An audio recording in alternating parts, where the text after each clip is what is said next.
I'm able to use a 3-camera setup using devices from Blackmagic Design. But with Wirecast 6, you can do something a little bit more. You can actually bring in video from your iPad. So this is a very cool feature that you can use. All you have to do is plug in all of your cameras. In this case, I'm plugging in a USB 3.0, 2 Thunderbolt mini recorders, and make sure you plug in the power. Always have the power plugged in because these devices take a lot of electricity. You're going to plug in, and once you have everything plugged in, you can go ahead and open up Wirecast 6. When Wirecast opens, it offers you to run a tutorial. I recommend doing that the first time so that you understand how to use Wirecast. In this case, I'm going to go ahead and maximize my screen. I can add in my different camera shots.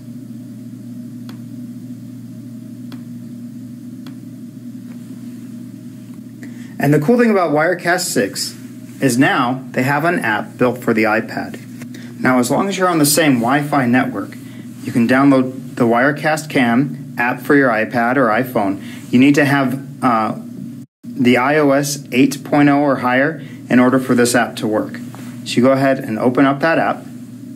When you first open it, it'll ask you if you have permission to use the microphone or the camera. Allow that so that you can then stream directly to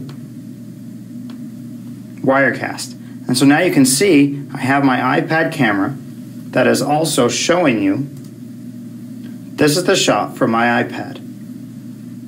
You can change the settings in here to see the resolution as well as the bit rate to have it depending on how strong your Wi-Fi network is.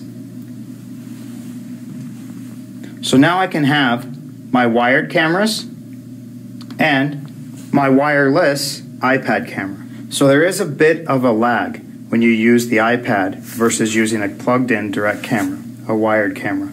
But the cool thing is, this allows you to have a wireless camera, very accessible.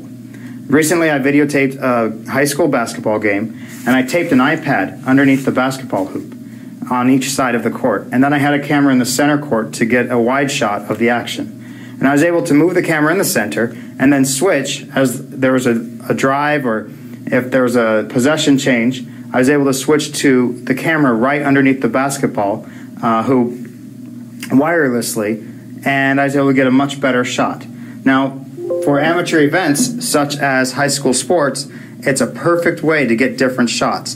The best part was the setup was 5 minutes. I was able to set up the cameras, the iPads, in 5 minutes, tape them to a wall, make sure that they were connecting to the Wi-Fi, then come in and using Wirecast, I was able to connect to the iPads and have a 3-camera shoot with one operator.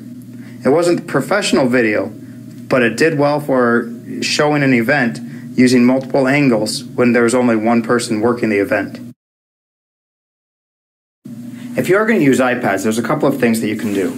First of all, there's mini mounts that you can better than nothing. In fact, I like a good case much better than simply an insurance or an Apple Care program. With a good case, you can drop it and your camera's going to be fine. So I recommend getting a nice, strong, sturdy case for your iPads.